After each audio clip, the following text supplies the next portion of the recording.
2019ರಲ್ಲಿ ಕಾಂಗ್ರೆಸ್ ರೈತ ಭಜನೆಯನ್ನ ಮಾಡಿತ್ತು. ಆಗ ಇದಕ್ಕೆ ಬಿಜೆಪಿ ಕೌಂಟರ್ ಕೊಟ್ಟಿತ್ತು. ಅದರಂತೆ ಫಸಲ್ ಬಿಮಾ ಯೋಜನೆ ಜಾರಿಗೆ ಬಂದಿತ್ತು. ಆದರೆ ಈಗ ಗ್ಯಾರಂಟಿಗಳ ಕಾಲ. ಕರ್ನಾಟಕದಲ್ಲಿ ಮಾಡಿದಂತಹ ಜಾದೂನ ನಂಬಿರುವಂತಹ ಕಾಂಗ್ರೆಸ್ ಗ್ಯಾರಂಟಿಯನ್ನೇ ಈ ಬಾರಿಯೂ ಅಸ್ತ್ರ ಮಾಡಿಕೊಂಡಿದೆ. ಆದರೆ ಮೋದಿ ಅಲೆ ಮುಂದೆ ಕಾಂಗ್ರೆಸ್ ಗ್ಯಾರಂಟಿಗೆ ವ್ಯಾರಂಟಿ ಇರುತ್ತಾ ಅನ್ನೋದೇ ಪ್ರಶ್ನೆ.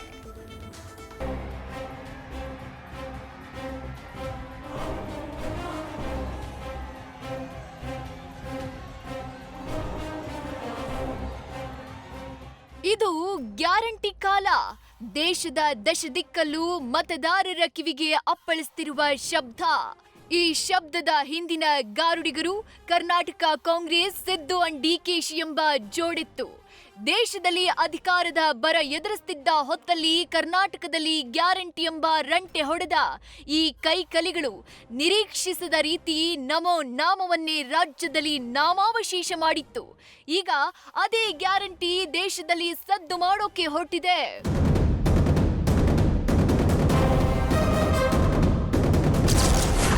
ಕಾಂಗ್ರೆಸ್ನಿಂದ ಗ್ಯಾರಂಟಿಗಳ ಭಜನೆ, ಭರ್ಜರಿ ಭರವಸೆ. ಮೋದಿ ವಿರುದ್ಧವೂ ಶುರುವಾಗಲಿದೆ ಹೊಸ ಅಭಿಯಾನ. ಪಂಚನ್ಯಾಯ, 25 ಗ್ಯಾರಂಟಿ, ಕಾಂಗ್ರೆಸ್ ಭರ್ಜರಿ ಭರವಸೆ. ಕಮಲಕ್ಕೆ ಪಂಚ್ ಕೊಡೋಕೆ ಈ ಗ್ಯಾರಂಟಿಯೇ ಬ್ರಹ್ಮಾಸ್ತ್ರ. ಹೀಗಾಗಿ ಲೋಕಸಭಾ ಪ್ರಣಾಳಿಕೆಯಲ್ಲಿ ಕರ್ನಾಟಕ ಮಾದರಿಯನ್ನೇ ಕಾಂಗ್ರೆಸ್ ಅನುಕರಣೆ ಮಾಡ್ತಿದೆ. ಗೆಲುವಿಗೆ ರಾಷ್ಟ್ರೀಯ ಕಾಂಗ್ರೆಸ್ ಸಿದ್ಧ ಸೂತ್ರದ ಮೊರೆ ಹೋಗಿದೆ.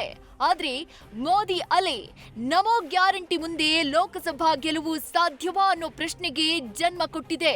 ಆದ್ರೂ ಬಿಜೆಪಿ ವಿರುದ್ಧ ಮೆಗಾ ಅಭಿಯಾನದ ಪ್ರಾಜೆಕ್ಟ್ಗೆ ಸಿದ್ಧತೆ ನಡೆಸಿದೆ.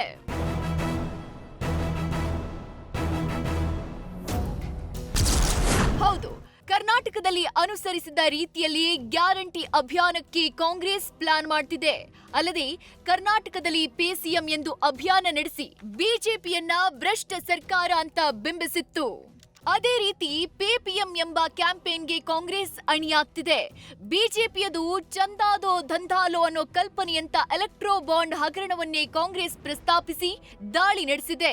ಭ್ರಷ್ಟರು ಎಂದು ಹೆಸರಿಟ್ಟಿದ್ದ ಬಿಜೆಪಿ ಈಗ ಅಮಿತ್ ಶಾ ಅವರ ವಾಷಿಂಗ್ ಮಷೀನ್ ನಲ್ಲಿ ಸ್ವಚ್ಛವಾಗ್ತಿದ್ದಾರೆ ಅಂತ ಗೇಲಿ ಮಾಡ್ತಿದೆ. ಜನರನ್ನ ಹೆದರಿಸಿ ಪಕ್ಷಕ್ಕೆ ಸೇರ್ಪಡೆ ಮಾಡ್ಕೊಳ್ತಿದ್ದಾರೆ. ಹೀಗಾಗಿ ಬಿಜೆಪಿ ಈಗ ಭ್ರಷ್ಟರ ಪಾರ್ಟಿ. ಬಿಜೆಪಿಯಲ್ಲಿ ಅತಿ ಭ್ರಷ್ಟರಿದ್ದಾರೆ ಅಂತ ಖರ್ಗೆ ವಾಗ್ದಾಳಿ ನಡೆಸಿದ್ದಾರೆ. चंदा दो धंधा लो, चंदा दो धंधा लो, कॉन्ट्रैक्ट लो, पैसे दो. तो उन्होंने काम किया और वो कहते हैं कि भ्रष्टाचार मिटाऊंगा.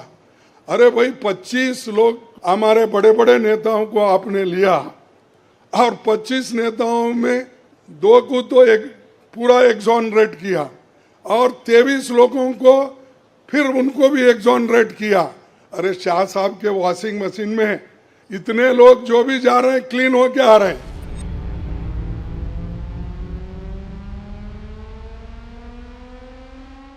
ಆದ್ರೆ ಪ್ರಶ್ನೆ ಬರೋದೇ ಇಲ್ಲಿ.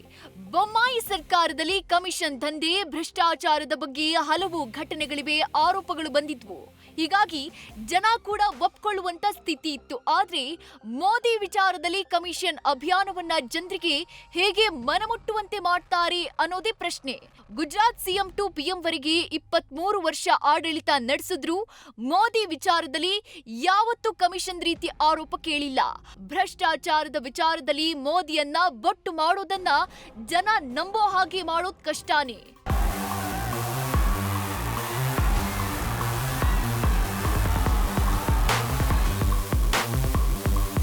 ಮತ್ತೊಂದ್ ಕಡೆ ಪ್ರತಿ ಬಡ ಕುಟುಂಬದ ಮಹಿಳೆಗೆ 1 ಲಕ್ಷ ರೂಪಾಯಿ ಕೊಡೋ ವಾಗ್ದಾನ ಮಾಡಲಾಗಿದೆ. ಕರ್ನಾಟಕದಲ್ಲಿ 2,000 ಕೊಡೋ ವಾಗ್ದಾನ ಮಾಡಿತ್ತು. ಇದು ಕೆಲ ಮಟ್ಟಿಗೆ ಮಹಿಳಾ ಮತದಾರರನ್ನ ಸೆಳೆಯಲು ಬಹುದಾಗಿದೆ. ಆದ್ರೆ ಈಗಿರೋ ಮೋದಿ ಅಲೆ ಮುಂದೆ ಈ ಗ್ಯಾರಂಟಿ ವಾಗ್ದಾನ ಎಷ್ಟರ ಮಟ್ಟಿಗೆ ಕೆಲಸ ಮಾಡುತ್ತೆ ಅನ್ನೋ ಪ್ರಶ್ನೆಗಳನ್ನ ಹುಟ್ಟು ಹಾಕಿದೆ. News first bureau. News first ನಿರ್ಭೀತಿಯಿಂದ ನಿಮ್ಮ ಪರವಾಗಿ.